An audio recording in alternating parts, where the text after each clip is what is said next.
माझे डोळे आलेले आहेत, म्हणजे एकच डोळा आला आहे तसं पाहिलं तर, ज्याला कंजक्टिव्हायटिस म्हटलं जातं. आणि ह्याची सुरुवात एक 2-3 दिवसापासून झाली आणि मी नेमकं याच्यासाठी काय केलं, मी कुठलाही डोळ्याचा ड्रॉप टाकलेला नाही आहे किंवा कुठलीही ओरल अँटीबायोटिक्स घेतलेलं नाही आहे.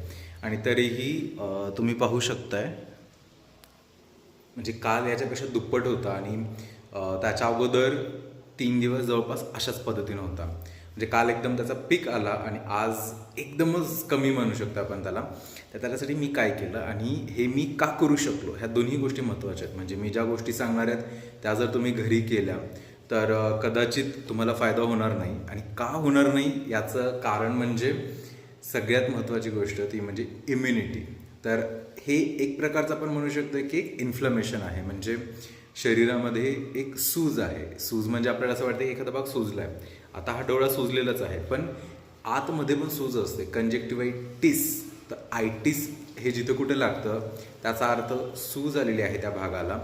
आणि ही सूज जर कमी करायची असेल तर काय करायला पाहिजे. आणि दुसरं एक त्याच्यात इन्फेक्शन पण असू शकतं किंवा त्याच्यामुळे परत इन्फेक्शन होऊ शकतं. म्हणजे दोन्ही गोष्टी आहेत, सुपरनेटेड इन्फेक्शन पण होऊ शकतं आणि भरपूरच कंजक्टिव्हायटिसमध्ये इन्फेक्शन पण असतं. आणि त्याच्यासाठीच म्हणून आपण सिप्रोफ्लोक्झासिन किंवा मॉक्झिफ्लोक्झासिनचे आय ड्रॉप टाकतो दिवसातून 3 ते 4 वेळेस आणि 2-2 ड्रॉप, 1-1 ड्रॉप असं टाकलं जातं. किंवा आपण ओरल अँटीबायोटिक्स खातो. पण हे न करता आपण जर फक्त त्या दिवशी किंवा ते 2 दिवस जर लंघन केलं आणि सोबतच आपण एखादं, म्हणजे मी माझ्याकडे तर जे उपलब्ध काही औषधं होते, म्हणजे औषधी चूर्ण होते, त्या चूर्णाचा मी काढा केला आणि ते त्या काढाचा म्हणजे ते गाळून त्याचं जे पाणी असतं ते आय ड्रॉप्स म्हणून टाकलं. मी काल रात्री 2-3 वेळेस टाकलं, म्हणजे सलग 3-4 थेंब टाकले, शांत पडलो, त्याच्यानंतर परत 10 मिनिटांनी टाकलं, परत 10 मिनिटांनी. आणि त्याचं जे चूर्ण उरतं तर त्याचा एक असं लेपन केल्यासारखं ते डोळ्यावरती लावलं मी. आणि मला अपेक्षा नव्हती की एवढ्या लवकर कमी होईल. आणि काल रविवार होता, सुट्टीचा दिवस होता. तर मला होतं की अरे आज मला OPDला जायचं आहे. हॉस्पिटलमध्ये गेल्यानंतर म्हणजे डॉक्टरच जर आजारी असेल तर लोकांना ते बघायला नाही आवडत. म्हणजे डॉक्टर आजारी पडू शकतात पण तरीही आवडत नाही आणि ते दिसायला बरं दिसत नाही. म्हणजे खास करून डोळे वगैरे आले, जर दिसतानाच ते खराब दिसत असेल तर मला काळजी होती की अरे उद्या कसं होईल. मी तरी ठरवलं होतं मी सुट्टी घेणार नाही, जायचंच आहे आपल्याला हॉस्पिटलमध्ये. आणि सकाळी उठून बघतोय, पहिल्यांदा हात लावून बघितला तर अजिबात सूज वाटत नव्हती. डोळा सुकलेला पण होता, पाणी जे येत होतं ते पाणी थांबलेलं होतं.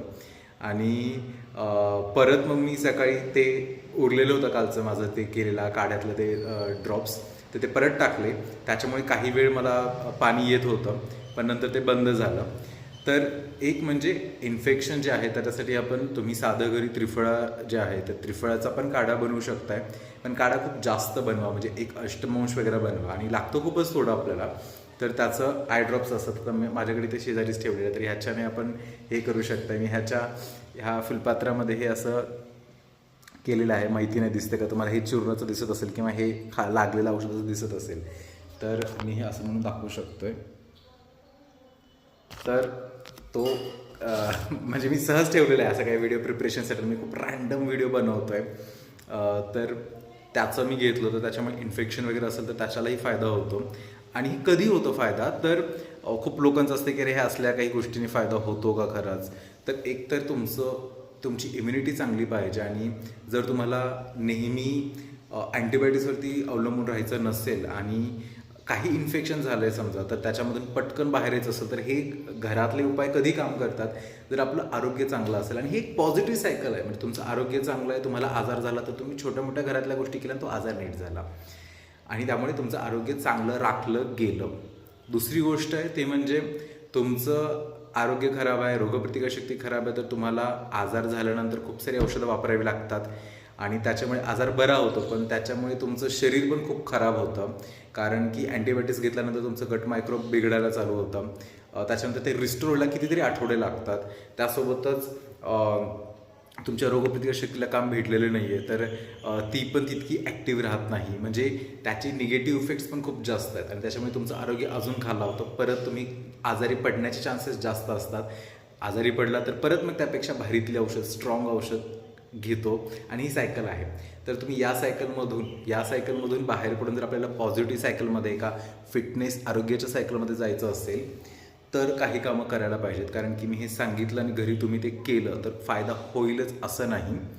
तर सगळ्यात महत्त्वाचं, मला एकदा केल्यानंतर फायदा भेटला, तुम्हाला हे 3-4 वेळेस केलं तर नक्की फायदा भेटणार आहे. ती सुरुवात आहे. लंघन म्हणजे तुम्ही त्या दिवशी उपवास करायला हवा, कारण की शरीराला त्या आजाराशी फाईट करायचं आहे आणि आजारी पडल्यानंतर आपण खूप खातो, त्यापेक्षा लंघन करायला पाहिजे. त्याचेही खूप प्रकार आहेत. म्हणजे प्रत्येक माणसाने एकाच प्रकारचं करून चालेल का, तर नाही चालणार. तर त्यासाठी तुम्ही जवळच्या डॉक्टरांकडे जायला पाहिजे आणि डॉक्टरांकडे गेल्यानंतर तुमचा एक अजेंडा पाहिजे की सर मला अँटीबायोटिक्स किंवा ह्याच्या व्यतिरिक्त पण मी काही करू शकतो का, की ज्याच्याने माझं आरोग्य पण सुधारेल आणि हा आजार पण बरा होईल. आणि जेव्हा तुम्ही अशी डिमांड करायला लागाल तर नक्कीच जे जवळचे डॉक्टर आहेत तर ह्या गोष्टींचा विचार करतील आणि त्या पद्धतीनं करतील. म्हणजे मी तरी माझ्याकडे पेशंट आला आणि जर त्यांना असं विचारलं तर मी 100% त्याला सांगतो. जर विचारलं नाही तर मग ते रुटीनच्या ज्या गोष्टी आहेत त्याच देतो, कारण की त्यांची ती अपेक्षा असते की मला डोळ्यात टाकायचा एक ड्रॉप द्या किंवा एक अँटीबायोटिक्सची गोळी द्या, मी कोर्स करतो. तर ठीक आहे, रुटीनच्या त्या ट्रीटमेंट देतोच आहे मी. पण जस्ट मला वाटलं म्हणून मी शेअर केलं की छोट्या छोट्या आजारांवरती आपण औषधं वापरायला नको आणि जेव्हा आपल्याला खरंच मोठे इन्फेक्शन होतील, आजार होतील, तेव्हा ते अँटीबायोटिक्स वापरायला पाहिजे. त्याच्यासाठी ते आपण राखून ठेवायला पाहिजेत. तर तुम्ही पण करा, याची सुरुवात करा कुठे ना कुठेतरी. थँक्यू.